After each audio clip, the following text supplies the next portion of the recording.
Hey YouTube, Catman Awesome 9 here. I just got up this Dueling Network video.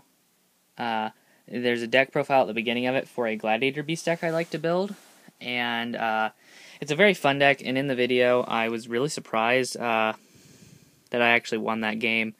There's a lot of things I need to get for the extra deck, but I was going through my stuff to find out what I had for the main deck, and I figured I'd show you guys what I have, and then tell you guys what I need, and then maybe,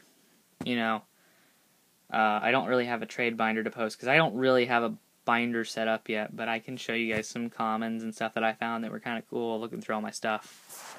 All this stuff. It's a lot of stuff there. There are 10 stacked on 10s back there.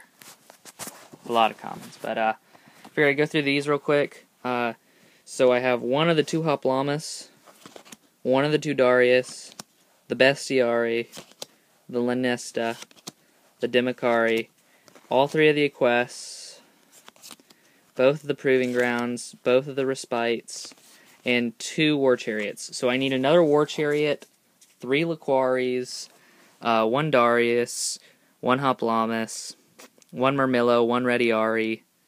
I do need 2 Solemn Warnings, and for the extra deck, I need 2 Gazaris, 1 Esadari, a Gaga Cowboy, a Gaga Gigo the Awakened, or the Risen, or whatever they renamed him, Shockmaster, a One-Eyed Skill Gainer, a Papillarative, a Desigma, a Zinmains, and a Maestroke. I already have a lot of that stuff, I just need second copies. And I figured I'd show you guys some stuff that I found, some side deck stuff. Kind of interesting card I found. Earthquake. I have 2 of them, and I'd forgotten about this card because I was just thinking about stumbling, but this card turns all face-up monsters on the field to defense position.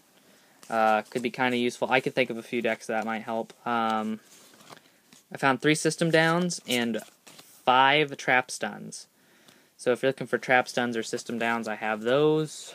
Trying to think of other crap that I might have that might be entertaining. I have a couple some Maldoche stuff. I have a couple of the, what's her name? The Magellines. I have a few Meufils. I don't have any of the other stuff. I think that's how you pronounce that. Meufil? It's French. I'm not sure. I will go through my binder real quick. It's off camera, but I'll look through it and try and find some stuff really fast so I can name off to you guys. Gagagas, I got that stuff.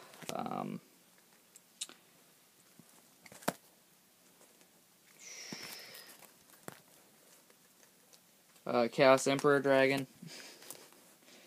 I got a playset of Dark Bribes. A Rare Tsukiyomi. Fabled Ragens. Soul of Silver Mountain. Where are they? Secret Marshmallow. Secret Neo Parshath.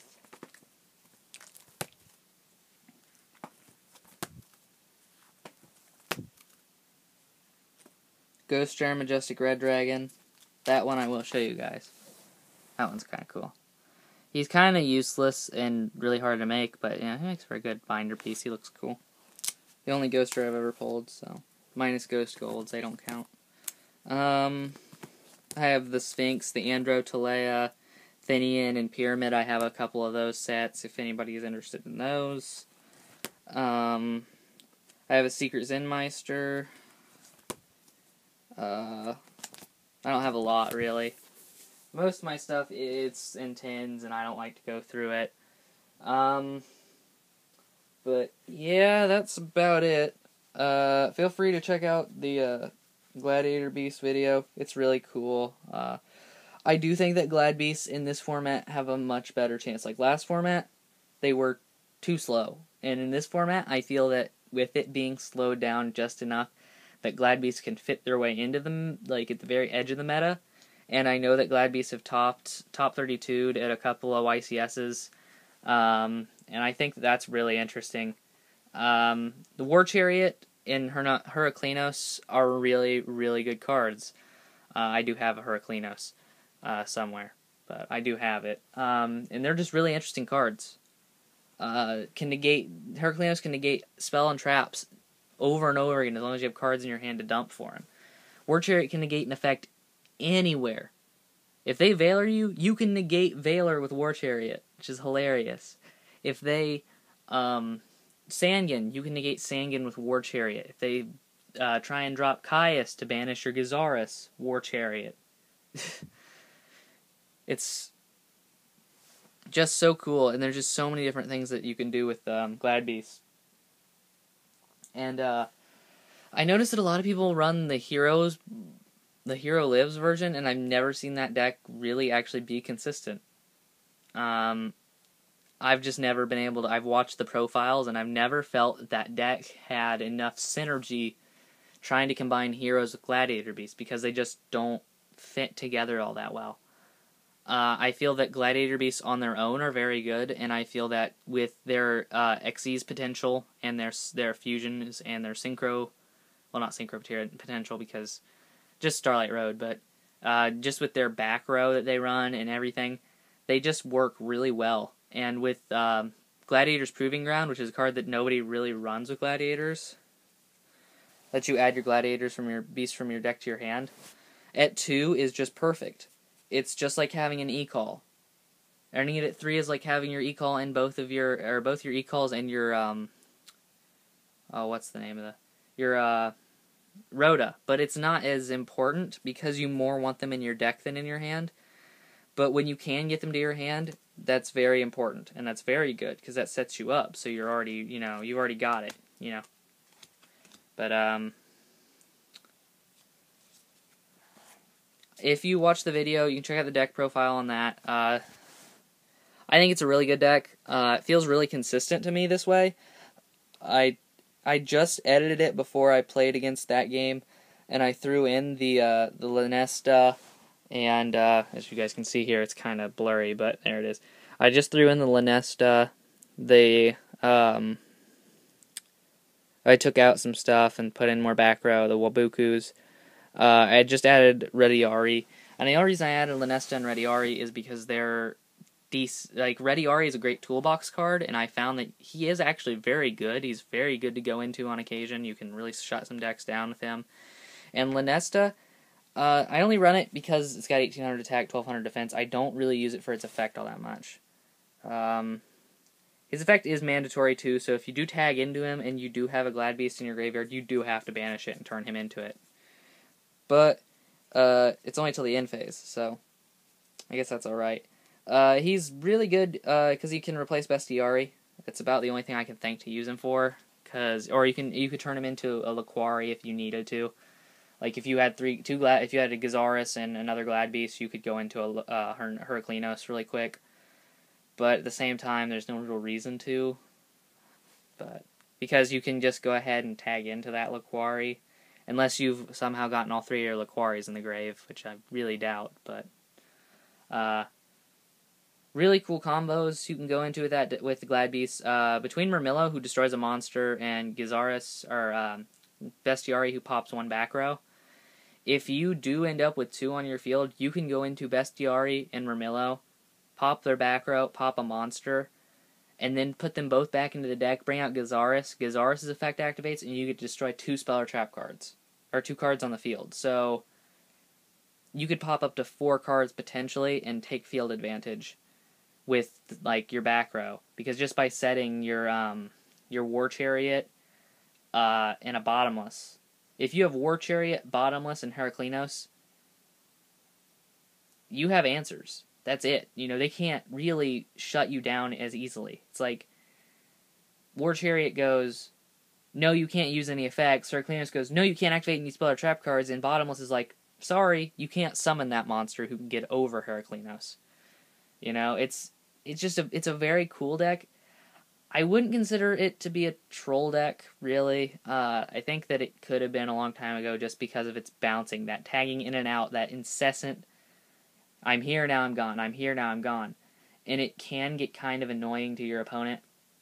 But I think that that's a good thing. I think that tagging, even if you have two monsters and you tag into the same two monsters, just by using each one of their opposite effects, so like Equest in Laquari, tag out Equest for Laquari and Laquari for Equest, can still throw your opponent off, because then they're just like, why did he do that? And then you just get to add your War Chariots back with Equest.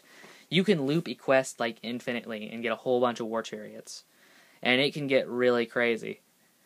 And that can be a really interesting move. Also, I got my YouTube license fixed, so now I can upload videos that are longer than 15 minutes, so expect a lot more in-depth deck profiles and a lot more in-depth like talks and let's go over this card kind of stuff, because I think that it's kind of an interesting thing. You go over some cards, no one's ever heard of them, and yet their effects are just so cool. Like, even if they're not amazing, they got really cool effects.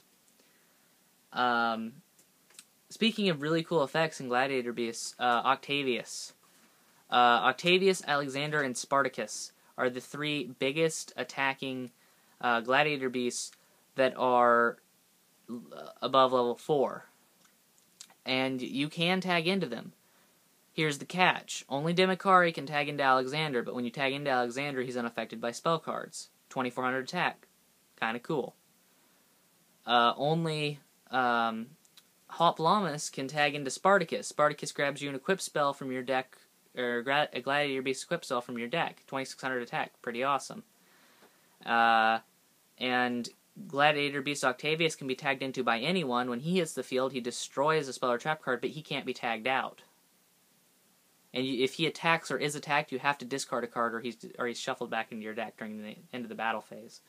So, but he has 2500 attack, and he's like a bigger version of Bestiari. I was running him for a long time because I liked him a lot, and he was a nice little beat stick, and I found that a lot of times I could get him out, and I could pop that all-necessary set back row on their side of the field, and then just annihilate them for a 2500 attack. You know, the next turn, attack for 25, let him go back into the deck.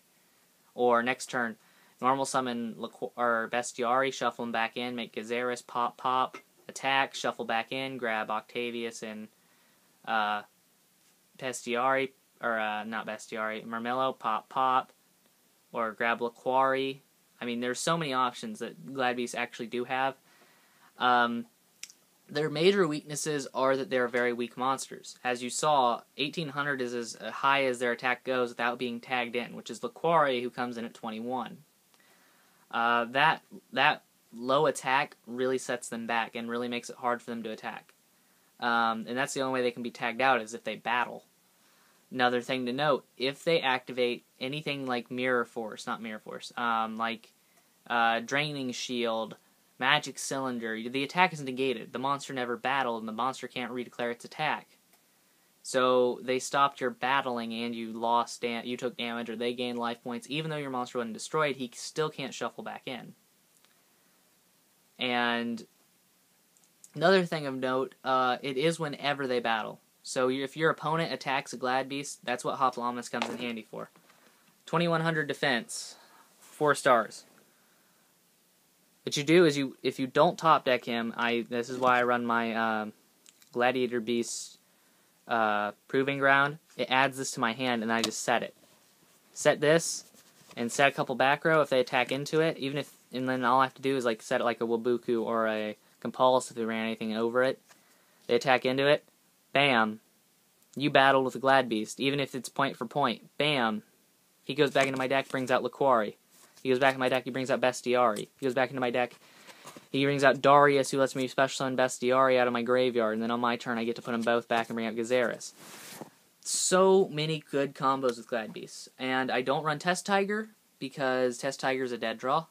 I really don't see the point in Test Tiger.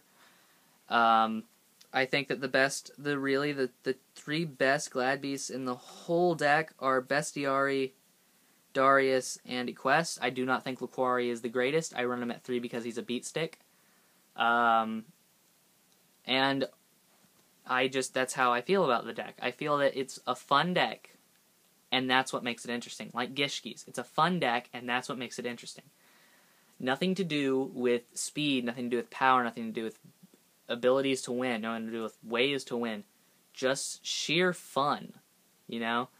With Gishkis, recycling your entire graveyard 4 or 5 times. That's fun.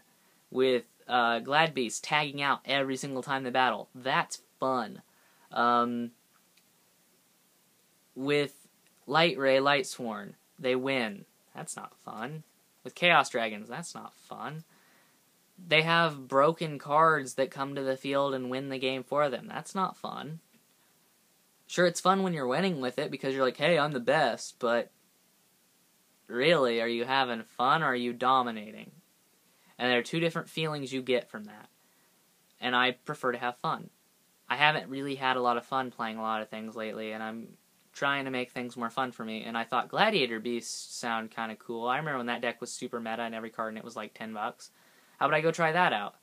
You know, I'm really exaggerating. Nothing was ever that bad with them. They were really cool, though, for a long time. And there are some really good combos with them. And they can exceed really well. They can make a lot of those One-Eyed Skill Drainer, Desigma, cool stuff. But enough of my ranting. In the comment section below, let's have a little bit of fun. Leave your favorite fun deck, and I will try and build a variant of it and play it on DN for my next DN video. The one with the most votes. Rate, comment, subscribe, and I'll see you guys later.